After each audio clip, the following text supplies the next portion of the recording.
नमस्कार शेतकरी मित्रांनो, स्वागत आहे आपलं स्मार्ट मराठी माहिती या यूट्यूब चॅनलवरती। मित्रांनो, सोलार कृषी पंप योजना शेतकऱ्यांसाठी अत्यंत महत्त्वाची योजना आहे आणि विजेचा भार कमी व्हावा आणि शेतकऱ्यांना 12 तास सतत वीज मिळावी यासाठी जे आहे ते सरकार सतत प्रयत्न करत आहे।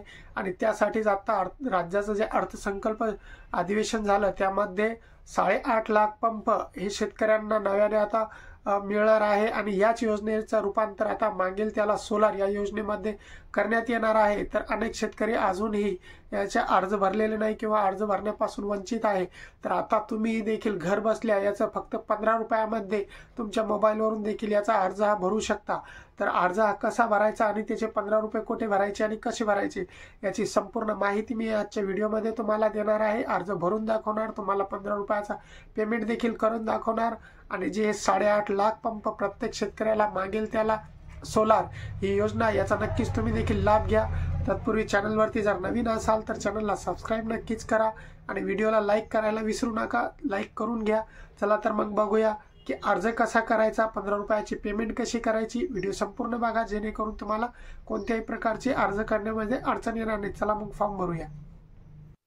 सर्वप्रथम महाऊर्जाच्या वेबसाईटवरती यायचं, याची लिंक मी खाली डिस्क्रिप्शन बॉक्समध्ये दिलेली आहे। यावरती आल्यानंतर उजव्या बाजूला अशा प्रकारचा एक ऑप्शन दिलेला आहे, महाकृषी पंप ऊर्जा योजना, यावरती क्लिक करायचं। यावर क्लिक केल्यानंतर अशा प्रकारचा एक नवीन पेज ओपन होईल। नवीन पेज ओपन झाल्यानंतर यावरती तुम्हाला एक फॉर्म मिळेल, तो फॉर्म तुम्हाला भरायचा आहे। जर तुमचं गाव हे सेफ विलेज मध्ये नसेल तर हा फॉर्म तुम्हाला भरणे कंपल्सरी आहे। त्यासाठी येथे पहिले यस घ्यायचं, यस घेतल्यानंतर येथे पुढे यायचं। समोर आल्यानंतर येथे जो आहे ते आपला जो डिझेल पंप आहे म्हणून सिलेक्ट करायचं। यानंतर येथे होय करून याला सबमिट करायचं। अब हे जी माहिती आहे हे आपल्याकडे डिझेल पंप आहे म्हणून आपल्याला भरायची आहे। इथे एसी घ्यायचं, एसी घेतल्यानंतर इथे पुढचा ऑप्शन निवडायचा, सरफेस निवडायचा। त्यानंतर इथे आपल्याजवळ किती एचपीचा, 3 एचपी, 5 एमपी, 7.5 एचपी जो पंप आहे तो निवडायचा। इथे आपल्याला डिझेल किती लागते, जितकं डिझेल आपल्याला लागत असेल तितकं तिथे डिझेल टाकून घ्यायचा। त्यानंतर खाली यायचं, खाली आल्यानंतर इथे आपला जो आधार कार्ड नंबर आहे तो इथे आधार नंबर टाकायचा। आधार नंबर टाकल्याशिवाय इथे तुमचा पुढचे जे अर्ज आहे तो अर्ज हा ओपन होणार नाही, तर इथे अगोदर आधार नंबर टाकायचा। त्यानंतर इथे स्टेट आपला ऑटोमॅटिकली येईल। त्यानंतर आधार नंबर टाकल्यानंतर आपला इथे जिल्हा सिलेक्ट करायचा। जिल्हा सिलेक्ट केल्यानंतर जो आपला जिल्हा असेल तो, त्यानंतर आपला इथे तालुका सिलेक्ट करायचा। तालुका सिलेक्ट केल्यानंतर इथे त्यासमोर आपला जे गाव आहे, जे आपल्या शेतीचा शिवार आहे तो शिवार इथे सिलेक्ट करायचा, गाव सिलेक्ट करायचं। राहता गाव कधी कधी वेगळा असते आणि शिवार वेगळा असते, तर तिथे जे आहे ते आपला शेतीचा शिवार टाकायचा। त्यानंतर इथे आपला त्याच्या पुढे मोबाईल नंबर टाकायचा। मोबाईल नंबर टाकल्यानंतर इथे खाली यायचं। खाली आल्यानंतर आपली जी कास्ट कॅटेगरी कोणती आहे, SC ST की OBC ओपन, ते सिलेक्ट करायची आणि इथे payment for registration, payment for application यावरती क्लिक करायचं। पेमेंट फॉर अप्लिकेशन वरती क्लिक केल्यानंतर इथे आपल्याला पंप कोटा दाखवण्यात येईल। त्यानंतर खाली यायचं आणि प्रोसीड टू पेमेंट यावरती क्लिक करायचं। प्रोसीड टू पेमेंट वरती क्लिक केल्यानंतर आपण इथे बघू शकता फक्त 15 रुपयाचं चलान हे आपल्याला काढायचं आहे आणि तो चलान कसं भरायचं तेच मी तुम्हाला दाखवणार आहे। एक वेळामध्ये तुम्ही चलान भरून रजिस्ट्रेशन करू शकता। प्रोसीड टू ट्रान्झॅक्शन पेमेंट वरती परत क्लिक करायचं। त्या प्रोसीड टू पेमेंट वरती क्लिक केल्यानंतर आपल्याला एक नवीन पेज वरती रिडायरेक्ट करण्यात येईल। या नवीन पेज वरती रिडायरेक्ट केल्यानंतर इथे अशा प्रकारचं एक नवीन पेज ओपन होईल। हा नवीन फॉर्म ओपन झाल्यानंतर आता इथे आपल्याला जी आहे ती आपली संपूर्ण माहिती परत भरायची आहे। इथे जे ते आता आपण आपली संपूर्ण ही माहिती अशी भरलेली आहे। नाव टाकलेलं आहे, वरती खाली ऍड्रेस टाकलेला आहे, पिनकोड टाकलेला आहे। पिनकोड टाकल्यानंतर ऑटोमॅटिकली आपली जी डिटेल आहे, खालची जिल्हा, आपला राज्य, ही ऑटोमॅटिकली ही माहिती जी आहे ती भरल्या जाईल। त्यानंतर आपला मोबाईल नंबर टाकायचा। मोबाईल नंबर टाकल्यानंतर इथे ईमेल आयडी टाकणे आवश्यक आहे। ईमेल आयडी टाकायला विसरू नका, ईमेल आयडी टाकणे इथे कंपल्सरी आहे। ईमेल आयडी टाकायचं आणि आता खाली जे आहे ते खाली आपल्याला पेमेंट करायचे ऑप्शन आहे, credit card, debit card, net banking आणि UPI। तर मी तुम्हाला इथे सगळ्यात सोपा ऑप्शन सांगेल की UPI द्वारे तुम्ही पेमेंट करा। सगळ्यात सोपा UPI द्वारे पेमेंट करण्यासाठी तर UPI वरती क्लिक करायचं। UPI वरती क्लिक केल्यानंतर इथे आपल्याला परत 2 ऑप्शन येतात, UPI ID आणि QR कोड। तर QR कोड मध्ये जे आहे ते पेमेंट करणे सर्वात सोपं आहे. तर QR कोडवरती क्लिक करायचं, तुमचं QR कोड ओपन होईल. आपल्या मोबाईलचा जो स्कॅनर आहे तो स्कॅनर ओपन करायचा आणि QR कोड स्कॅन करायचा आणि जे 15 रुपयाची पेमेंट आहे ती 15 रुपयाची पेमेंट ही आपली आपण फोन पे गुगल पे वरून इथे करू शकता. 15 रुपयाची आपली पेमेंट झाल्यानंतर आपल्याला परत त्याच पेजवरती रिडायरेक्ट करण्यात येईल जिथे आपण रजिस्ट्रेशन केलं होतं आणि तोच फॉर्म परत ओपन होईल. तर तोच फॉर्म परत ओपन झाल्यानंतर इथे खाली क्लोजचं ऑप्शन, त्या क्लोजच्या ऑप्शनवरती क्लिक करायचा. परत एकदा जी डिटेल आपण अगोदर भरली होती जी डिझेल पंपाची ती सर्व डिटेल परत भरून घ्यायची. ती डिटेल भरल्यानंतर जी आपला डिटेल आहे ती सगळी भरल्यानंतर आणि आपण इथे आधार जो डिझेलची रिक्वायरमेंट टाकल्यानंतर इथे आधार नंबर टाकायचा आणि आधार नंबर टाकल्यानंतर जो आहे तो आता खाली आपल्याला एक नवीन थोडा पेज ओपन होईल. त्यामध्ये आपल्याला आता आपली अधिकची माहिती इथे भरणं पडणार आहे. परत सर्व माहिती भरून आपण मेक अ पेमेंटच्या ऑप्शनवर, प्रोसीड टू पेमेंटच्या ऑप्शनवर क्लिक केल्यानंतर परत आपल्याला पेमेंट करायचं सांगेल. तर टेन्शन प्रोसीड टू पेमेंट वरती क्लिक करायचं. प्रोसीड टू पेमेंट वरती क्लिक केल्यानंतर अशा प्रकारचा आता आपला हा जो आहे ते फॉर्म ओपन होणार आहे, रजिस्ट्रेशन फॉर्म. आता यामध्ये परत ती जी डिझेल पंपाची डिटेल आहे ती भरायची आहे. डिझेल पंपाची डिटेल भरून झाल्यानंतर आता इथे खाली यायचं आहे. खाली आता इथे आपला जो आधार नंबर आपण टाकलेला आहे तो ऑटोमॅटिकली येऊन जाईल. आपला राज्य येऊन जाईल, जिल्हा येऊन जाईल, तालुका येऊन जाईल आणि आता त्यापुढे आपला जो आहे तो लँड रेकॉर्ड आपल्याला टाकायचा आहे. आपला जो गट नंबर आहे तो गट नंबर इथे टाकायचा. शेतीचा सर्वे नंबर गट नंबर इथे टाकायचा. गट नंबर सर्वे नंबर टाकल्यानंतर इथे परत आपल्याला विचारेल स्वतःची आहे की सामायिक आहे. तर इथं स्वतःची असेल तर सेल्फ करायचा आणि सामायिक असेल तर खालचा ऑप्शन घ्यायचा. सेल्फ केल्यानंतर आपला इथे परत गट नंबर दाखवण्यात येईल. त्या गट नंबरवरती क्लिक करायचं. त्या गट नंबरवर क्लिक केल्यानंतर त्या गटामध्ये जितक्या लोकांची नावे आहेत त्या सर्व लोकांची नावं त्यामध्ये दाखवण्यात येईल. त्यामध्ये जे आपलं नाव आहे ते आपल्या नावावरती क्लिक करायचं. आपल्या नावावरती क्लिक केल्यानंतर ऑटोमॅटिकली आपल्या नावापुढे आपल्या नावावरती किती जमीन आहे ती जमीन दाखवण्यात येईल. त्यानंतर इथे आपल्याला आता आपला जो नाव आहे तो संपूर्ण नाव जे आहे ते टाईप करून टाकायचा. पहिले फर्स्ट नेम, त्यानंतर मिडल नेम आणि सरनेम असे 3 इथे कॉलम दिले.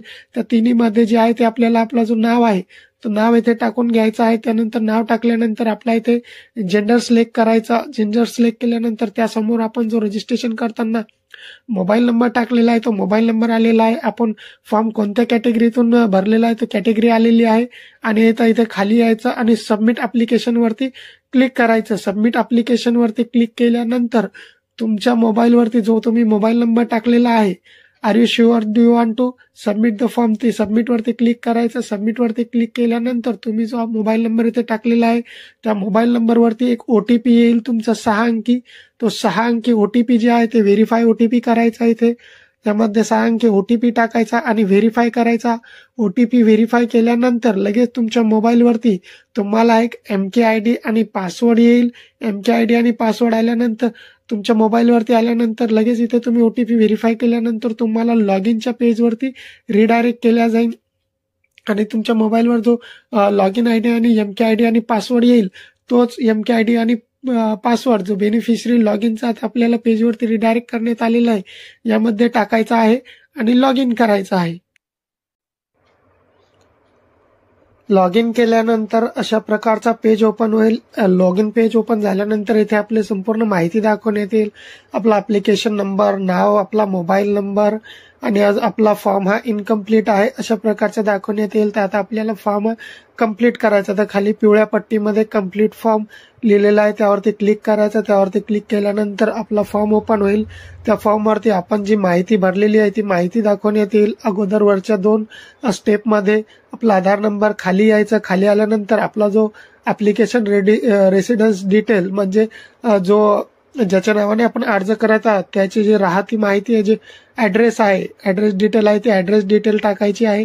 त्यामध्ये तुमचा हाऊस नंबर, स्ट्रीट, त्यानंतर तुमचा जिल्हा, तुमचा तालुका, तुमचा गाव, तुमचा पिनकोड टाकायचा आणि तुमचा त्यासमोर तुमचा मोबाईल नंबर दाखवण्यात येईल. तो मोबाईल नंबर तुमचा हा तपासून घ्यायचा. ही माहिती 3ऱ्या स्टेप मधली ही माहिती भरल्यानंतर त्यानंतर खाली आहे 4था स्टेप, ती म्हणजे इरिगेशन सोर्स इन्फॉर्मेशन. म्हणजे तुमचं काय आहे, विहीर आहे, बोर आहे, कालवा आहे, नदी आहे की कॅनॉल आहे, तुम्हाला हे कशावरती घ्यायचं आहे, सोलार हा तुम्हाला कशावरती घ्यायचा आहे, तर ती इरिगेशन इन्फॉर्मेशन सोर्स इन्फॉर्मेशन इथे भरायची आहे.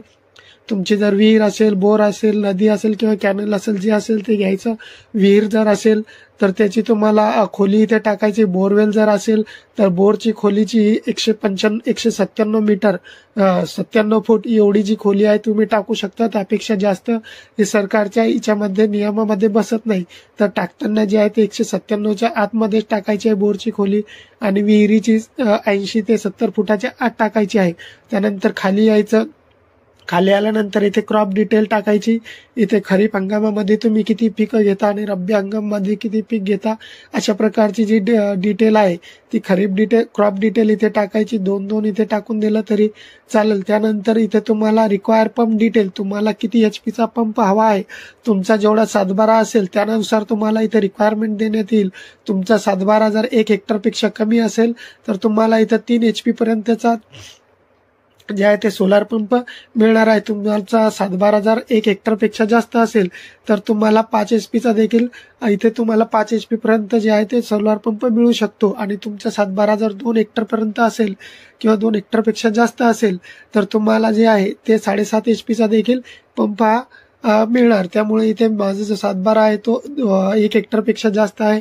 तर इथे जे आहे मी 5 HP चा पंप निवडलेला आहे. 5 HP चा पंप निवडल्यानंतर इथे लगेच त्याची किंमत दाखवण्यात येईल तुम्हाला आणि तुम्हाला खाली किती विदाऊट GST जे आहे ते किती रक्कम इथे तुम्हाला भरावी लागणार ती रक्कम इथे दाखवण्यात येईल. त्यानंतर खाली यायचं. खाली आल्यानंतर जे आहे ते आपली इथे बँक डिटेल भरायची आहे. बँक डिटेलमध्ये अगोदर आपला इथे अकाउंट नंबर टाकायचा आहे. त्यानंतर आपलं नाव टाकायचं आहे. नाव टाकल्यानंतर बँकेचा IFSC कोड टाकल्यानंतर जी बाकीची बँकेची डिटेल आहे खालची ती ऑटोमॅटिकली तुमची भरल्या जाईल. तर इथे बँक डिटेल, तुमचं अकाउंट नंबर, तुमचं नाव टाकायचं आणि तुमचं सेव्हिंग अकाउंट आहे तसंच राहू द्यायचं आणि त्यानंतर IFSC कोड टाकून घ्यायचा. IFSC कोड टाकला की बँकेची डिटेल ऑटोमॅटिकली भरल्या जाईल.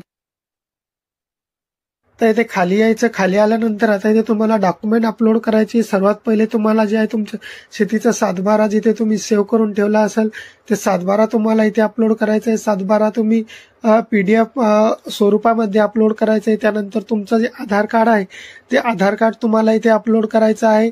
आधार कार्ड अपलोड केल्यानंतर तुम्हाला तुमच्या इथे कॅन्सल चेक किंवा बँकेचं पासबुक हे इथे अपलोड करायचं आहे. त्यानंतर तुमचा एक पासपोर्ट फोटो इथे अपलोड करायचा आहे. डॉक्युमेंट जे आहे तुम्ही JPG, PEG किंवा PDF स्वरूपात देखील इथे अपलोड करू शकता. जर का तुमचं सामायिक क्षेत्र असेल किंवा तुमच्या विहिरीमध्ये जे आहे ते तुमची विहीर जर सामायिक असेल तर तुम्हाला इथे जे आहे ते खालच्या NOC मध्ये जे आहे ते तुमचं नाहरकत एक अपलोड करावं लागणार आहे. त्यानंतर खाली यायचं आणि proceed to submit to application वरती क्लिक करायचं. सबमिट टू अप्लिकेशन वरती जे आहे क्लिक केल्यानंतर तुमचा अशा प्रकारचे जे फॉर्म आहे ते फॉर्म तुमचा इथे सबमिट झालेला आहे. इथे रिक्वेस्ट तुमचे सँक्शन दाखवण्यात येईल आणि तुमचा जो डाउनलोड अप्लिकेशन आहे त्या डाउनलोड अप्लिकेशन वरती क्लिक करायचं. डाउनलोड अप्लिकेशन वरती क्लिक केल्यानंतर तुमचा जो फॉर्मची PDF आहे ती PDF डाउनलोड होईल. PDF डाउनलोड झाल्यानंतर हे PDF तुम्हाला सेव्ह करायची आहे किंवा या PDFची प्रिंटआउट काढून ठेवायची आहे. कारण ही PDF तुम्हाला वेळोवेळी लागणार आहे. आणि तुमचा जो MKID आणि पासवर्ड आहे तो MKID आणि पासवर्ड जो आहे ते तुम्हाला सांभाळून ठेवायचा आहे. पुढे देखील तुम्हाला भविष्यामध्ये ज्यावेळेस पेमेंट करावी लागणार किंवा ज्यावेळेस पंप सिलेक्शन करावं लागणार, कंपनी सिलेक्शन करावं लागणार त्यावेळेस तुम्हाला जे MKID आणि हे पासवर्ड आहे तो वेळोवेळी कामी पडणार आहे. अशा प्रकारे अर्ज भरून घ्या. अर्ज भरण्यासाठी जर तुम्हाला काही अडचण येत असेल तर आपलं खाली डिस्क्रिप्शन बॉक्समध्ये जे आहे ते टेलिग्राम ग्रुपची आणि व्हॉट्सअप ग्रुपची लिंक दिलेली आहे. आपल्या ग्रुपला जॉईन करा. तुम्हाला काही अडचण असेल किंवा अर्ज भरण्यामध्ये तर मला व्हॉट्सअपवरती मेसेज करा, कॉल करा. तुम्हाला नक्कीच तुमच्या प्रश्नाचं उत्तर दिलं जाईल किंवा कमेंट करून सांगा. चॅनलवरती नवीन असाल तर चॅनलला सबस्क्राईब नक्कीच करा. व्हिडिओला लाईक करा आणि शेअर करा. जय हिंद, जय महाराष्ट्र.